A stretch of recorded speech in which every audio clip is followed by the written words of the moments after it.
Chapter 1, From My Heart. As I write this memoir, I'm 78 years old. Looking back on my life, one of my greatest disappointments is realizing how much I wish I had known in my 20s what I understand now. I was raised by two wonderful human beings who, like all of us, were broken in their own ways. After all, none of us are born with packing instructions.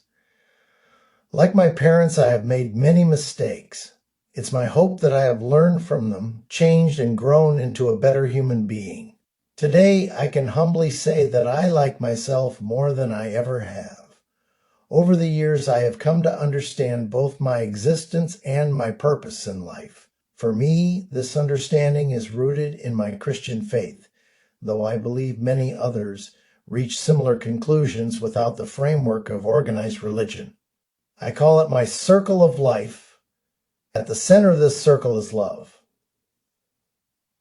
I have learned that love, not strength, wealth, or good looks, is the most powerful force in the universe. I have chosen to follow the life and teachings of Jesus because I believe he offers a beautiful example of how we are meant to live. He said to his disciples, "Love one another as I have loved you." But how do we love someone who is evil? The answer, I believe, is forgiveness. And though forgiveness is easier said than done, it is a lifelong journey. We never fully arrive, but if life is a journey, and I believe it is, then I must work at forgiving others every day. My hope is that the longer I live, the more forgiving I become. There is help along the way.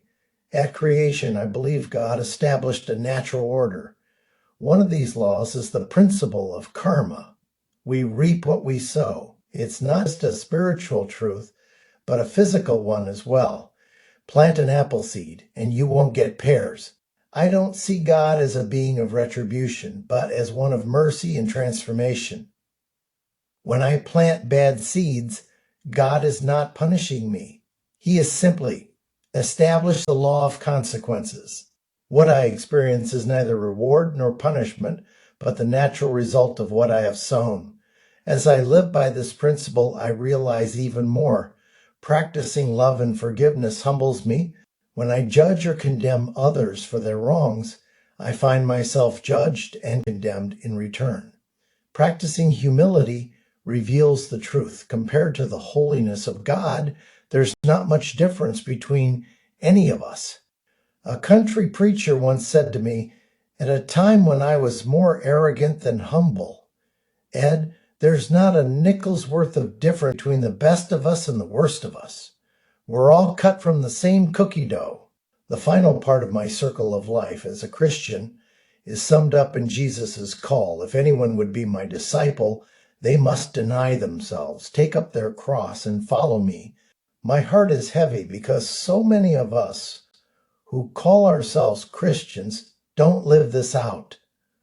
I have not arrived, but I press on toward that goal. Denying myself has taught me that true purpose and joy are not found in me, but in we. Through the 12 steps of recovery, I learned about character defects. We all have them. The difference is whether or not we are willing to acknowledge them. As a recovering alcoholic, I understand my nature. I am selfish. Becoming a better person means working daily to crucify my defects.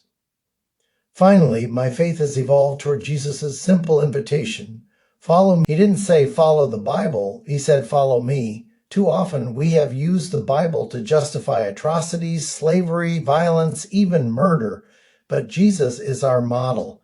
If we all lived within this circle of life, centered on love, forgiveness, humility, and self-denial, I believe we would see peace on earth and goodwill toward men. And you don't have to be a Christian to live that way.